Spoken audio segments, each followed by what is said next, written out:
자, 오늘 말씀 읽도록 하겠습니다. 무용적 봉사와 실체적 봉사. 조사 심판의 사업이 마치고 각 시대의 그리스도를 따르는 자라고 공언하는 자들의 판결이 결정되면 은혜의 시기가 끝나고 자비의 문은 닫혀질 것이다. 예비하였던 자들은 함께 혼인잔치에 들어가고 문은 닫힌 한 간단한 구절에는 구주의 마지막 봉사에서 인류를 위한 큰 사업이 완성되기까지의 모든 사실이 다 포함되어 이미 연구한 바와 같이 지상 성소의 봉사는 하늘 성소의 모형인데 대제사장이 대속죄일에 지성소에 들어갈 때 성소의 첫째 칸의 봉사는 마치게 된다. 하나님께서는 그가 지성소에 속죄하러 들어가서 자기의 그 권속과 이스라엘 온 회중을 위하여 속죄하고 나오기까지는 누구도 회막에 있지 못할 것이라고 명령하셨다. 그와 마찬가지로 그리스도께서 속죄의 마지막 봉사를 행하시기 위하여 지성소에 들어가셨을 때 첫째 칸의 봉사는 마쳐졌다.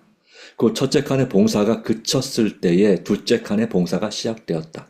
모형적 봉사에서 대제사장이 대속죄의 성소를 떠나갔을 때 그는 충심으로 죄를 회개한 모든 이스라엘 백성을 위하여 속히 제물의 피를 드리고자 하나님 앞으로 들어갔다.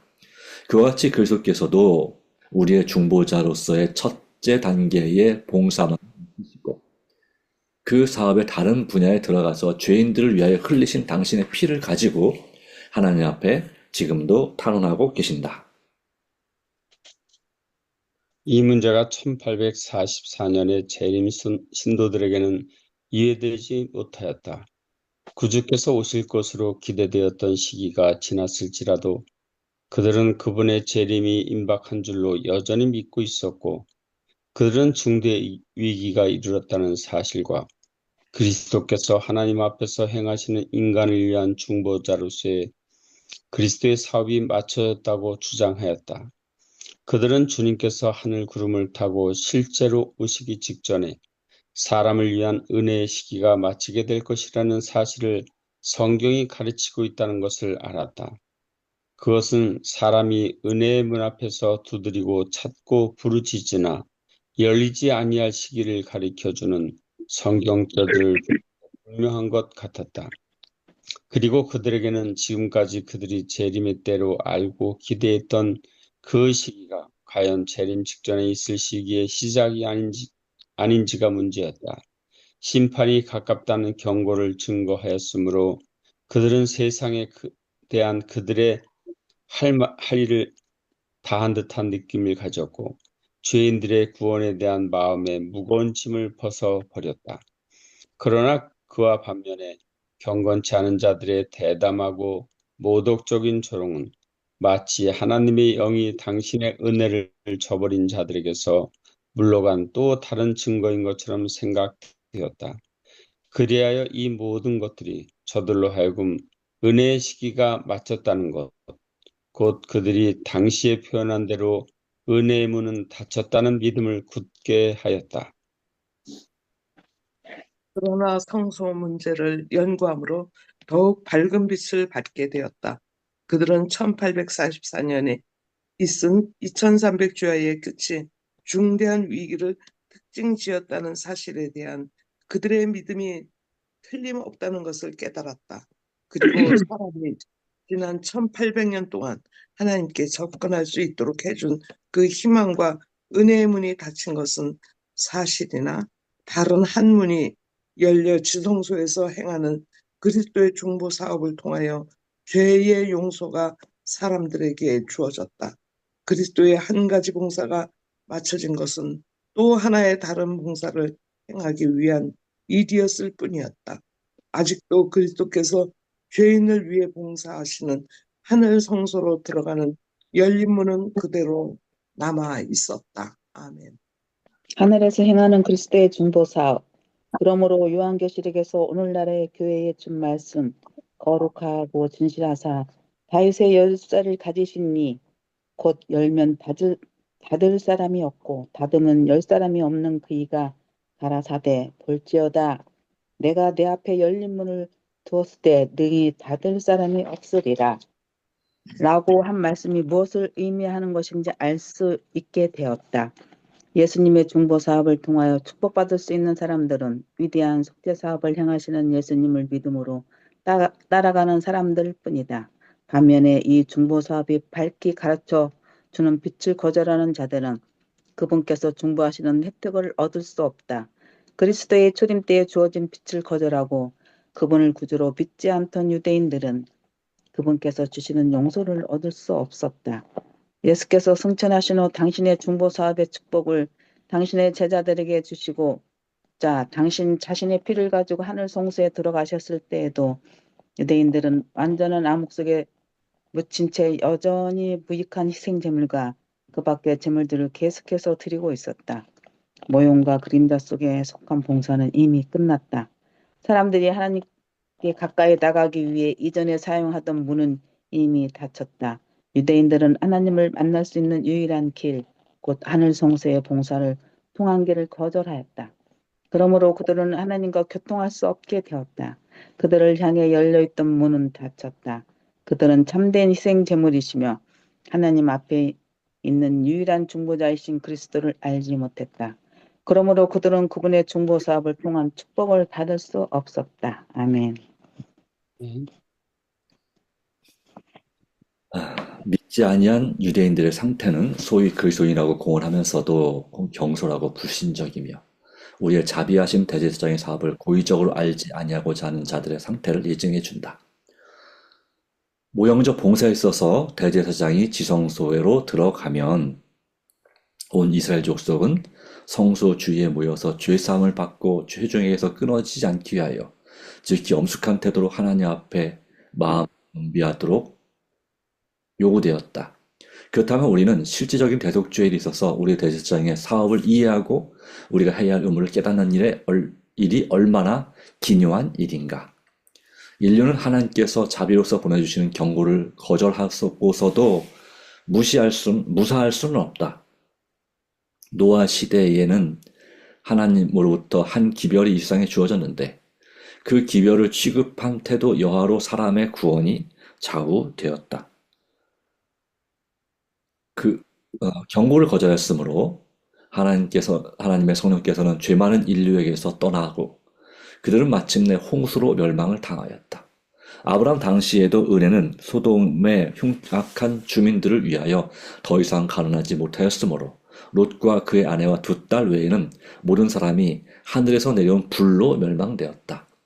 또한 그리스도의 시대에도 그러하였으므로 하나님의 아들께서는 당시에 믿지 않는 유대인들에게 보라 너희 집이 황폐하여 버림바 되리라고 선언하였다.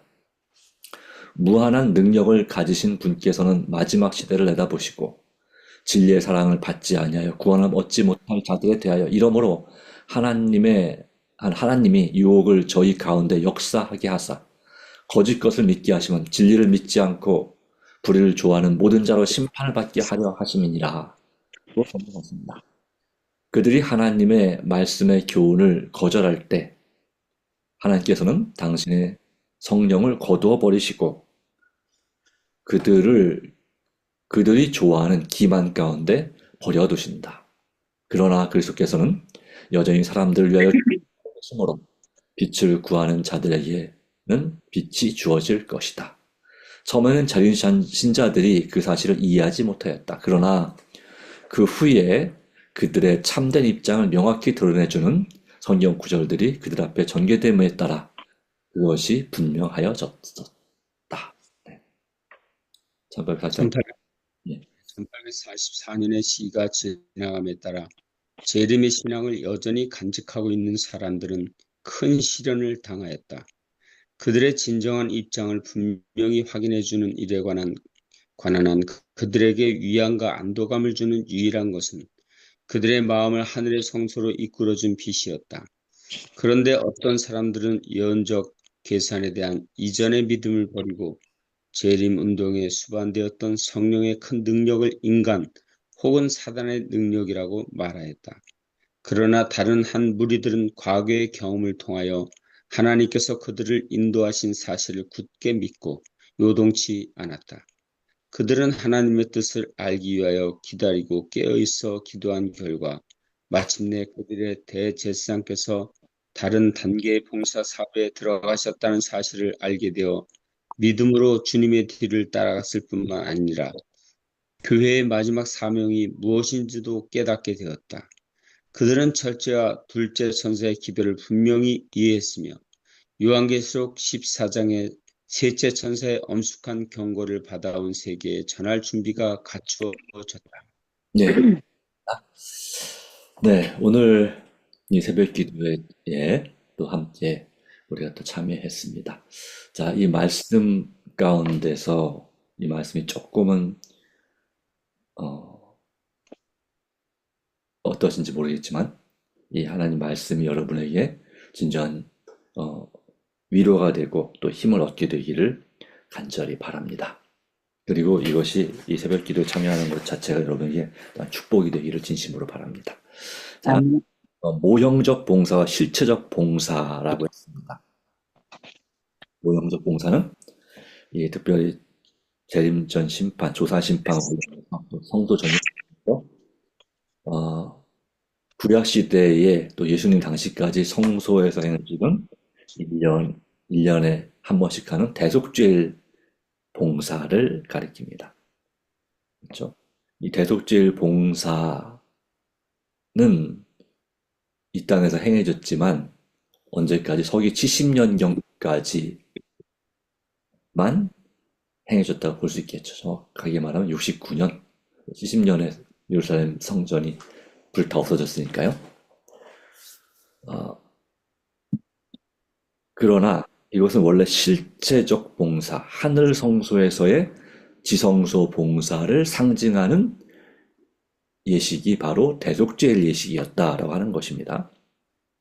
그리고 이 땅의 대제사장은 자기 죄를 위해서 속죄도 해야 되고 수시로 이제 그 대제사장이 죽으면 바뀌었지만 또는 예수님 당시에는 대제사장들이 많았어요. 그래서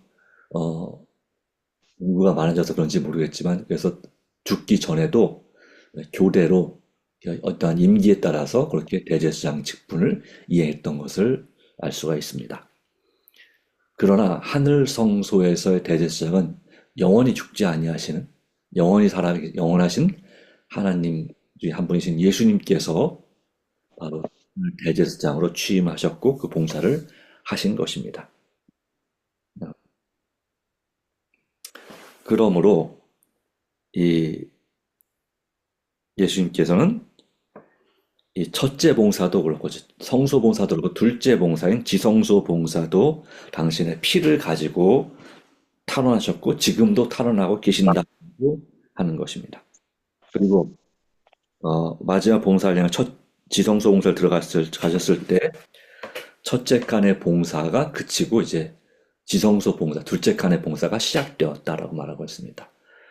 그러므로 여기에 나오는 것처럼 1844년 10월 22일에 있을 성소 정결 또는 재림전 심판의 시작은 성경적 바로 그 연대에 관한 해석이 정확했느냐, 성서적이가 말씀 하나님 뜻대로 바르게 해석한 것이냐, 아니면 잘못 해석한 것이냐, 시기에 있어서.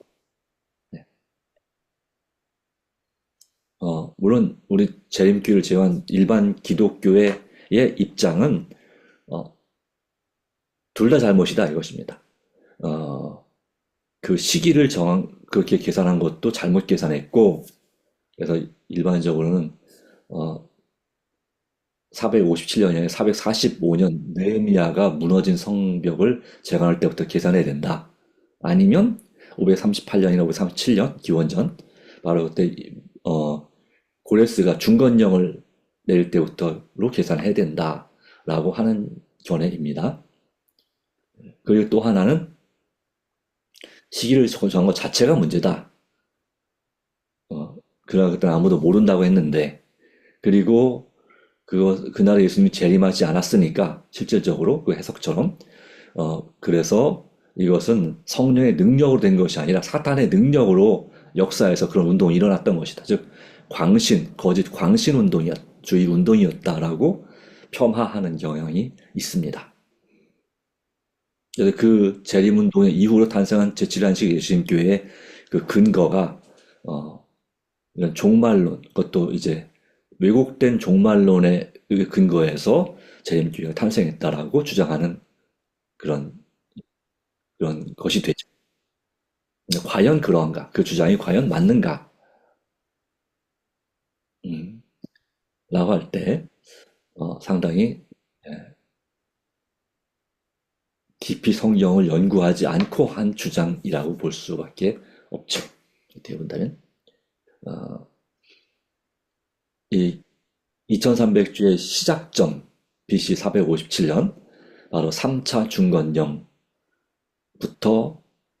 2300주를 해석하는 것이, 그리고 그 70주에 관한 예언, 71회에 관한 예언, 다니엘 9장에 나오는 그 예언의 시작점이 바로 BC 457년과 일치한다고, 2300 시작과 일치한다는 것은 틀림없이 맞는 것입니다. 왜 그러냐면, 이 느헤미야의 445년의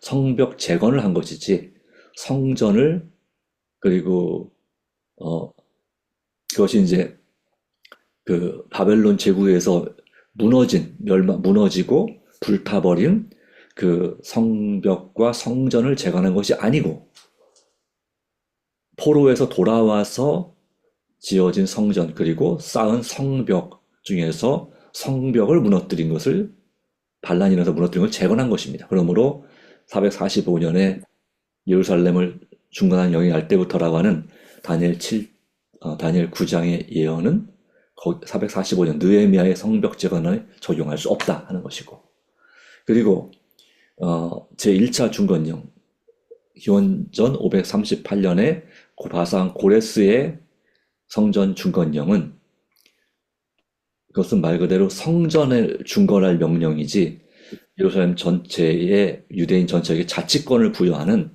그러한 예루살렘 성 전체에 대한 재건령이라고 말하기는 조금 무리가 있습니다.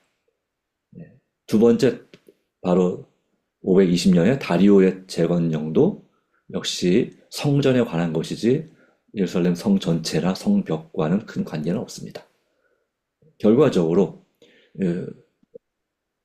그것이 성취된 것은 에스라 선지자가 올 당시에, 바로 아닥사스당 7년에 그 예루살렘 중건령은 단순히 도시의 건물을 재건하는 것뿐만 아니라 뭐가 주어졌냐면 자치권, 그리고 세금을 받는 권리나, 또 자치권에 포함되죠. 그리고 그 형사처벌, 죄를 지은 죄인을 처벌할 수 있는 권리, 이런 것이 부여된 것이 이제 중건령에 더 합당하다고 보는 것이고, 457년부터 계산해야 뭐가 정확하게 나오냐면, 예수님께서 십자가에 잘 돌아가실 시간, 예수님 공생애를 시작하는 시간, 연대, 그러니까 서 27년, 돌아가신 31년, 그리고 스데반 집사의 순교 34년까지의 그 사건이 딱 맞아 떨어지는 것입니다. 그렇기 때문에 1844년 10월 22일에 이 2300주야까지 그때가 성소가 정결하게 함을 입으리라고 하는 다니엘 8장 14절의 말씀은 틀림없이 그 연대에 있어서는 정확하게 맞는 것입니다. 다만 뭐가 문제입니까? 그러면 성소 정결이 어떤 의미냐 할 때에 그 해석을 잘못한 것이죠. 예수님께서 재림하신다고. 왜냐하면 그 성소 정결을 이 지상의 정결로 생각했기 때문이죠. 그다음 일반적 해석을 받아들여서 종종 이런 성경 역사도 그렇고, 우리 교회의 역사나 개인적 역사에도 그렇고, 우리가 잘못된 해석을 하고 잘못된 선택을 하는 경우가 종종 있습니다. 그러나 한 가지 확실한 것은 그 가운데서도 하나님의 역사와 섭리가 분명히 있다고 하는 것입니다.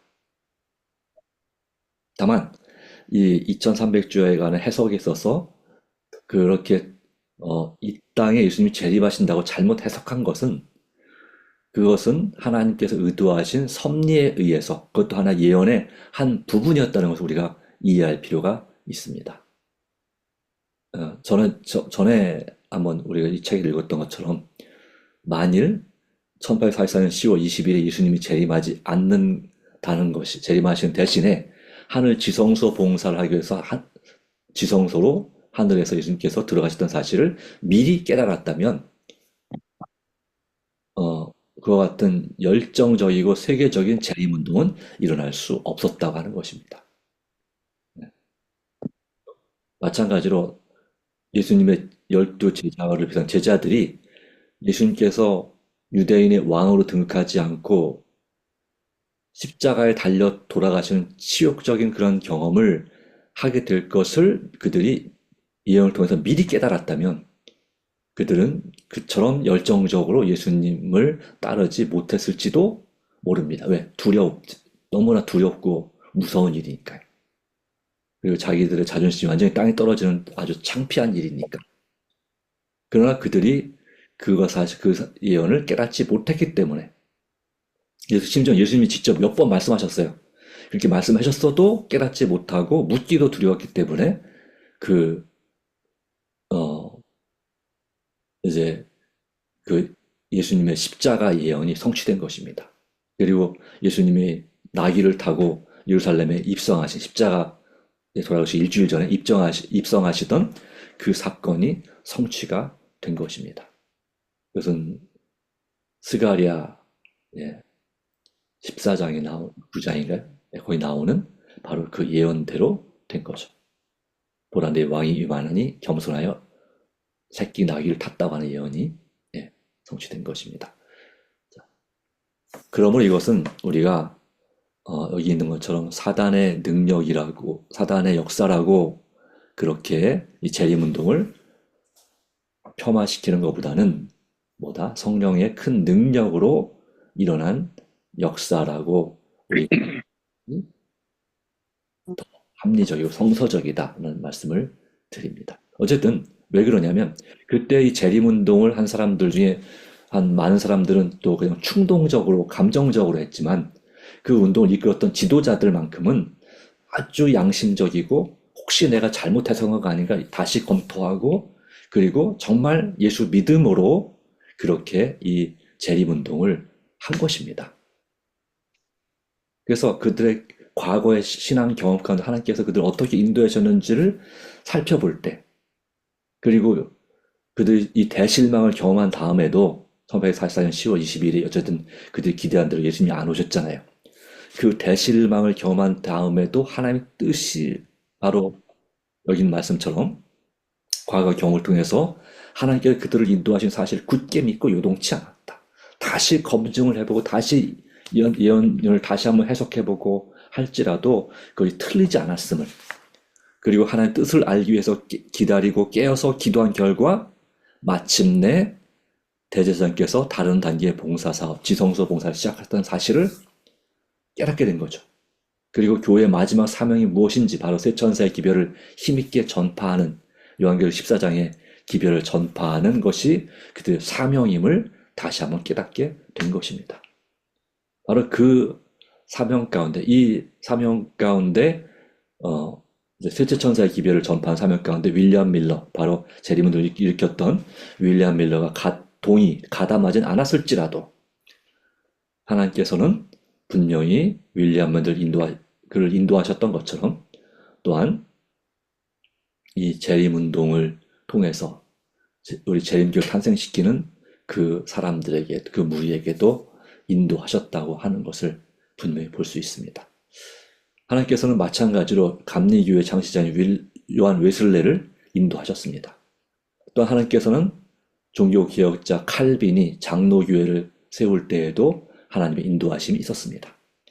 마찬가지로 마르틴 루터가 1517년 종교개혁을 할 때에도 하나님의 기이하신 인도하심과 섭리가 있었습니다.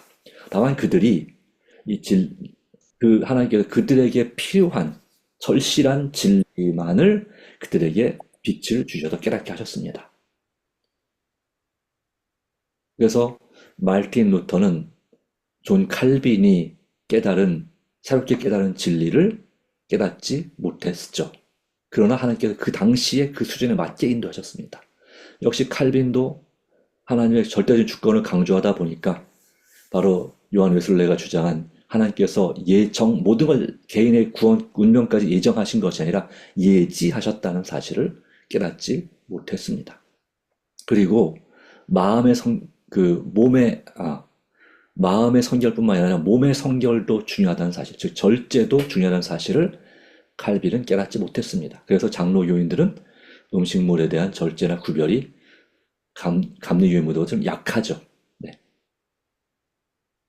그렇지만 역시 거기 하나님의 인도하심이 있었다고 하는 것입니다. 그래서 그 깨달음에 대해 있어서 하나님께서 시대가 감에 따라서 온전한 진리를 깨닫기까지 조금씩 조금씩 빛을 비춰 주신 결과 오늘 우리에게까지 있게 된 것입니다.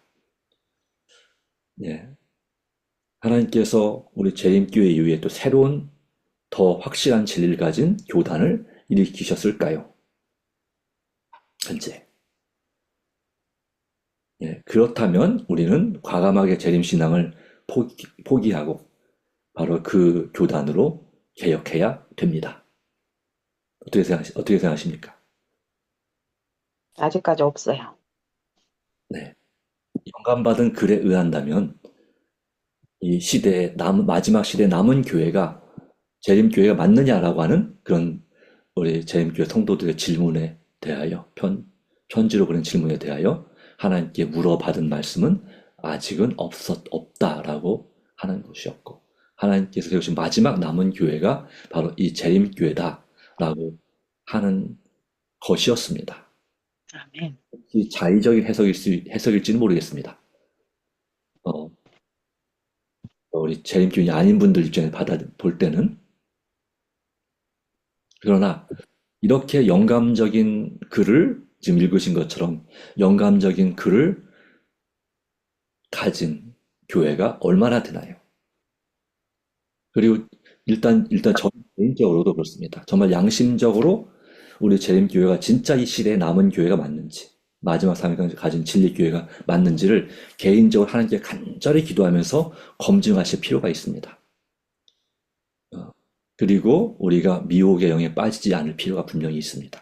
우리를 인도하시는 분이 성령인지 아니면 성령을 가장한 사탄의 영, 요즘 말하는 착한 마녀, 악한 마녀 이런 것처럼 그런 착하게 보이는 사단의 영, 악한 영의 역사인지 우리가 면밀히 살필 필요가 있는 건 사실입니다.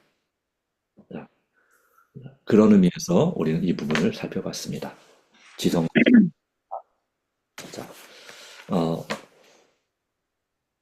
분명한 것은 이제 이 재림전 심판의 시간을 또 조사 심판이라고 하고 성소 정결 기간이라고 하는데요. 여기 처음에 읽었던 내용처럼 조사 심판이 사업이 마치고 각 시대에 그리스도를 따르는 자라고 공언하는 자들에 대한 판결이 결정되면 바로 그때에 은혜의 시기가 끝나고 자비의 문이 닫혀질 것이다 라고 하는 것입니다. 그리고 바로 그 대속죄일 당시에 구약의 대속죄일 당시에 백성들이 자신을 살피고 진정으로 하나님을 의지하며 회개했던 것처럼 오늘 우리도 우리 자신을 다시 한번 살피고 진정으로 하나님을 의지할 때가 있다면 날마다 회개하는 삶을 살아가고 주님 뜻대로 살기로 결심하는 때가 있다면 바로 지금입니다. 아직은 은혜의 시기가 끝나지 않았습니다. 그러나 이제 나라의 종교와 정치가 연합하여서 그런 조직이 사실상 만들어지고 있는데 그리고 법으로 이 기독교에 관한 또 성경에 관한 법을 강요하게 된다면 그 일이 한 나라에서만 있는 것이 전 세계적으로 그렇게 그 법이 시행된다면 이 종교법이 그렇다면 그것은 바로 은혜의 시기가 정말 얼마 남지 않았음을 우리에게 주어진 시간이 얼마 남지 않았음을 보여주는 확실한 예언의 성취라고 볼 수 있을 것입니다. 아멘. 어떤 법령 우리가 알고 있는 그런 부분 예를 들어서 이제 지금 현재는 뭐 기도에 관한 법이 미국에서 정해졌는데 그것이 전 세계적으로 시행될 일은 좀 쉽지 않겠죠.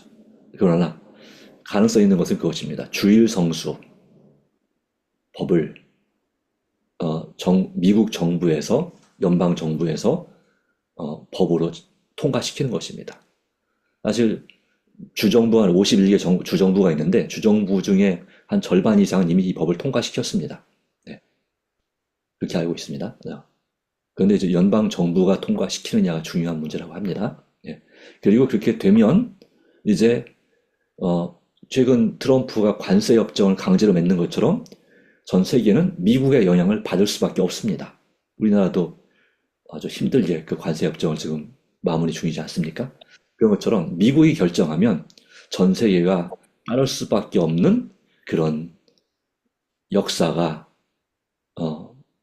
상식적으로 이해가 안 되지만 놀랍게도 시행이 될 것이라고 하는 것입니다. 기이한 영의 역사로 인해서 그 일이 시행될 것이다. 자, 그때를 대비하여 우리가 무엇이 필요하냐면 한마음을 연합하여서 개인적으로 이른비 성령 충만을 받아야 되고, 그리고 그렇게 연합될 때 그런 사람들이 한마음 연합하여 더 기도하고 더 말씀을 묵상하고 그리고 힘써서 봉사하고 전도할 때 하나님께서 그러한 모임에 늦은 비 성령의 충만한 역사를 부어주신다. 그래서 오순절 때, 초대교회 오순절 당시에 성령 충만함으로 담대하게 나가서 방언의 은사와 예언의 은사와 치유의 은사를 가지고 선교했던 것처럼 이 마지막 때에도 그런 성령 운동이, 성령 역사가 다시 한번 일어날 것이다. 현재까지는 물론 성령의 역사도 있지만 거짓 성령의 역사도 분명히 이 세상에는 있습니다. 거짓 성령 운동. 저게 과연 성령님의 은사로, 역사로 임하는 그런 것일까? 라고 고개를 갸웃거릴 수 있는 그런 운동이 실제로 일어나고 있습니다. 예를 들자면 거룩한 웃음 운동 뭐 이런 게 있어요. 그리고 성전 바닥을 막 떼굴떼굴 굴러다녀요. 네.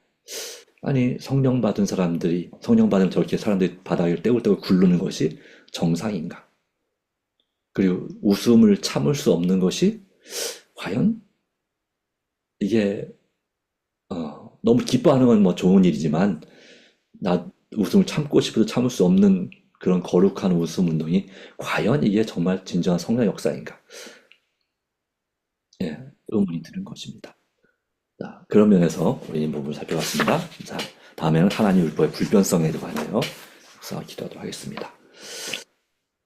네, 기도하겠습니다. 하나님 아버지, 이 마지막 시대에 하나님의 참 성령의 역사가 있고, 그리고 그에 못지않게 수많은 거짓 성령, 거짓 영의 역사가 있는 줄 압니다. 주님께서 참으로 역사하여 주시고, 아멘.